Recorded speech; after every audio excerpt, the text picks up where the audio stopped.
China is weaving a new multipolar web, attracting global talent, expanding trade, pushing for sustainable tech, and reforming global governance. And quite an irony, the country once known for building the Great Wall is now reaching out to the world, while the US under Trump 2.0 is busy building modern walls in trade, tariffs, and travel. You are listening to In the Newsroom, and I'm Ezgi. In this podcast, we have conversations with colleagues and experts that go beyond the headlines. Over the past month, China has made a series of striking moves. Beijing announced it will forego the benefits of a developing country at the World Trade Organization, rolled out a new K-visa program to attract global talent, and is being urged to host a major United Nations campus. Analysts say these steps reveal Beijing's long-term strategy to position itself as a global innovation hub and redefine its role as a great power in the 21st century. In this episode, we break down China's long game with Abhishek Bhaya, senior editor at TRT World Digital and an expert on China's foreign relations.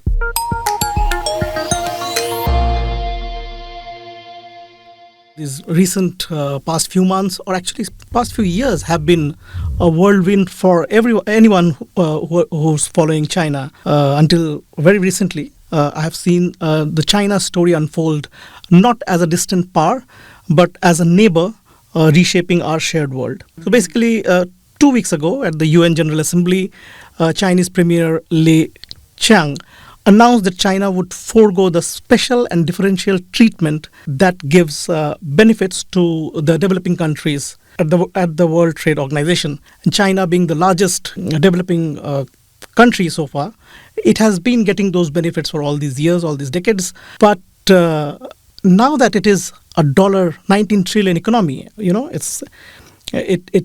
has become the second largest economy in the world after the US. Although China has not given up its developing country status entirely, what it said was that it is stepping away from the perks and the benefits that it gets as a developing country. Other developing countries can get those benefits.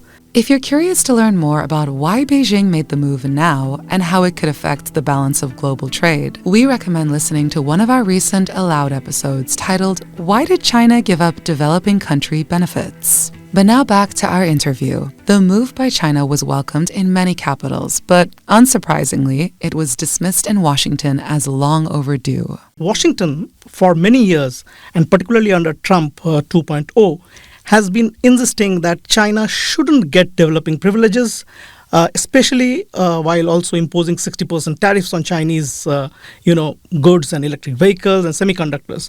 So Beijing's move effectively takes that talking point off the table. Abhishek is recalling the start of 2025 when you might remember US President Donald Trump announced a tariff plan on imports from countries around the world. The average US tariff rate jumped from 2.5% to over 18%, with a baseline 10% tariff on all imports. But the US singled out China in particular with over 100% tariffs, which China responded to with its own high tariffs, setting the world in a panic over a potential trade war. The two superpowers have been on a tariff truce since August 11, but it's set to end around November 9th. But Abhishek says the US's moves to counter China may actually be having a different effect. Ironically, this pressure is having a reverse effect. It has pushed China to double down on self-reliance. Beijing is now investing heavily in homegrown semiconductors, AI, renewable energy, and green manufacturing. China's transformation has been stunning lately. It now produces and exports more electric vehicles than any other country, led by firms like BYD and CATL. In 2025, 1 in every 3 EVs sold globally were made in China. China has also been leading the green transition. If you have seen recent reports, it is now the world's largest producer of solar panels, wind turbines, and electric batteries. Over 30% of global renewable energy capacity is based in China. And that's quite a number. And it is also on track to hit its carbon peak before 2030 and achieve carbon neutrality by 2060. These are the goals that many developed countries set decades later. But China has a track record of, having policies set a target and then achieving it, such as its poverty alleviation target. China launched its anti-poverty campaign in late 2013 with the goal to eliminate extreme rural poverty by the end of 2020. And by February 2021, President Xi Jinping announced that it had achieved its target. In fact, according to data by AMRO, over the past 4 decades, China has lifted more than 800 million people out of extreme poverty. The speed and scale of this is unparalleled in world history, even surpassing the poverty goal set by the United Nations a decade before the deadline. And now that same model of setting and hitting ambitious goals now shapes China's foreign policy, as Abhishek explains. It is deepening partnerships with the global south through, BRI, but also through other multilateral organizations such as BRICS, the Shanghai Cooperation Organization. So while Washington is trying to contain China, it is actually motivating Beijing to diversify, innovate, and reach out further. In a way, the US is unintentionally accelerating China's global strategy. Another way China is advancing its global strategy is through its K-Visa program, which launched on August 1st, 2025 as a new initiative aimed at attracting global talent, particularly in science, technology, engineering, and mathematics. Abhishek points out that the timing of the program is critical, as it comes just after Trump crippled the US's own specialty employment visa, the H-1B. And the timing, as you would have seen, is quite critical. Right. Because it comes at a time when the US has started putting curbs on its, H-1B visas. So this new visa that China has introduced could be a real magnet for young professionals and global talent because it doesn't mandate them to have any sponsorship from Chinese employer as it was required earlier. So in an era when Trump has hiked H-1B visa, fees to 100,000, effectively putting a curb on new H-1B visas, basically. Mm-hmm. China's message is clear. They are saying, come, innovate here. China has also been rolling out the welcome mat more broadly. They have extended the visa-free access to tourists from more than 70 countries. So tourism is kind of booming in China. If you see, YouTube and social media, you are seeing a lot of these foreigners, influencers taking advantage of this, visa-free access, visiting China. I saw the reports that mentioned that about more than 38 million foreign visits have been reported in the first half of 2025, which was up 30% from last year. Wow. Which makes China as one of the most visited destination, which is this year, which is quite an impressive, a turnaround, because China was always seen as a very closed country to the foreigners. As China opens up more to the world, Abhishek reports that leading economists are calling for it to also play a role in rebalancing influence at the United Nations. As the United Nations turns 80 this month, it was founded in 1945, October 24th. So critics say the post-World War II body is overdue for reform, noting that the balance of global growth has shifted decisively towards Asia and the BRICS economies, led by China, rather than the United States and Europe. Leading economists like Jeffrey Sachs of the Columbia University have actually called for China to host a major United Nations campus. Right now, if you look at where the UN is located, it's basically the United States and Western Europe and one organization in Nairobi. I'm really asking for China to open a huge campus of the UN. It can do Beijing or Shanghai. But the idea is to make the UN more multilateral, not concentrated only in the West. It would symbolize Asia's growing centrality and China's readiness to shoulder more global responsibilities, from development and mediation to climate action. And in many ways, China is perhaps already walking that path through many of the multilateral initiatives. And this didn't happen overnight. I mean, how did we get to this point? What previous big moves have helped China become the global player it is today? You are perfectly correct. So China's rise didn't happen overnight. It has been a series of, smart, calculated and visionary leaps. In just a few decades, China transformed from a closed economy into the world's second largest. So one of the key initiatives that China launched recently was the Belt and Road Initiative, which was launched in 2013. And it has been central to this journey in the recent decades. It has connected more than 150 countries with over $1 trillion in investment from railways, infrastructure in Africa to ports and power plants in other places, other countries such as Pakistan. Also, China has been slowly and gradually building other institutions which provides an alternative to the already existing Bretton Woods organization like IMF and World Bank. So, if you're aware of, it has already set up something called the Asian Infrastructure Investment Bank, which is a multilateral investment finance company, and it kind of works like the IMF does for the rest of the world. It has more than 80 odd members, and it is financing several development and infrastructure projects through this bank. These are not much reported outside of China for very strange reasons. Yeah, why do you think that is? I believe there is a slant towards coverage. There is a prism through which we have become used to watching or seeing China when we are outside China. And personally, this was a reality check for me too, because even when I got an opportunity to work and live there, and I lived there through the COVID period, and the kind of news that I would see coming out from outside and the experience that I had while living in China and being a part of media. So I know that what is going on. Somehow certain organizations have made it point that nothing could go right in China, perhaps. So China would always be portrayed in a particular light, but the reality is certainly much different. So one has to understand again, with its economic heft, China is also one of the most populous country, and now the largest trading partner of more than 80 or 90% of the world. So when it is setting up a vision of which it calls a global initiative, it will have impact, it will have repercussions across the globe. Over the last few years, China has rolled out 4 interconnected initiatives on security, development, civilization, and governance to present itself as a global leader offering an alternative to Western-led systems. These include reforming global governance structures to give the Global South more voice in institutions.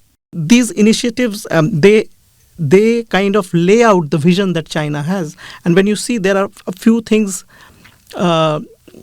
constantly repeated in all of these initiatives is basically they want cooperation, win-win cooperation as they call it, and peaceful coexistence, no intrusion or kind of violation of the sovereignty of any other country.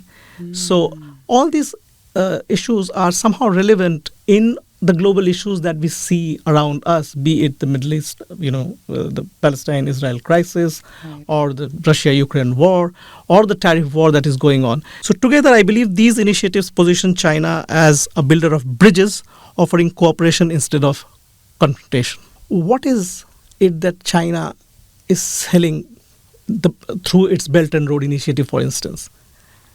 Constructions, infrastructure, roads, railways, supply chain.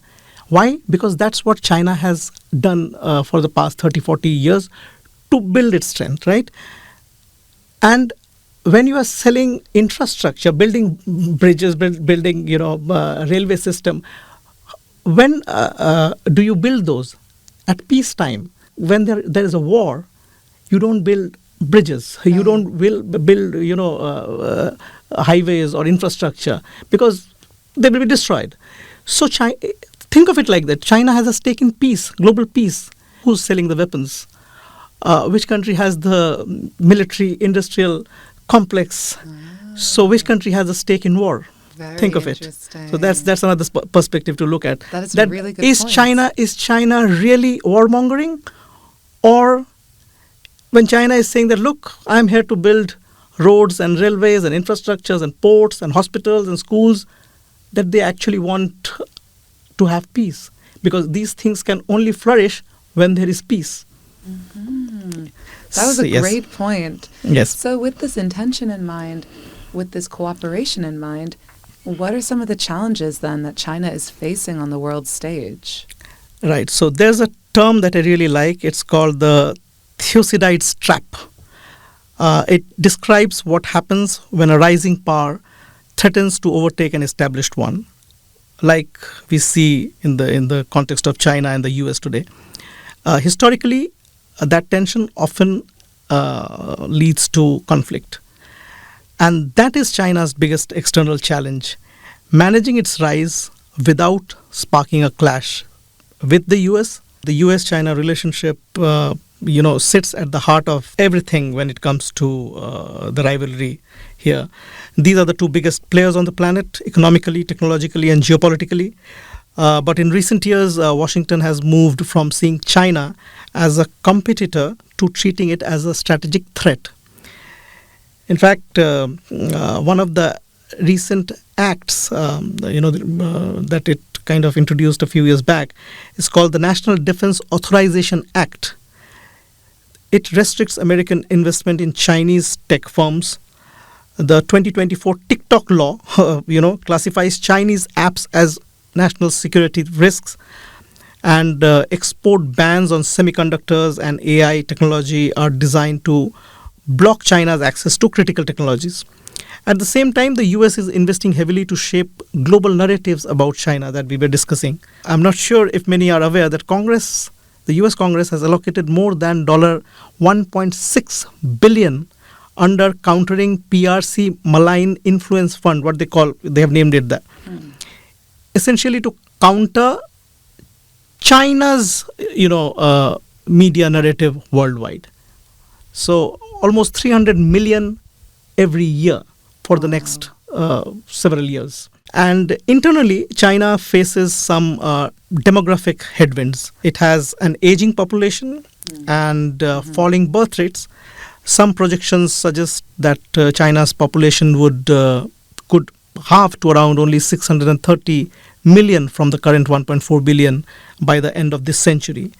That's a long-term structural issue, and I believe China is concerned about this policies. Like China earlier had a one-child policy, which they have done with. Now they allow actually up to three child.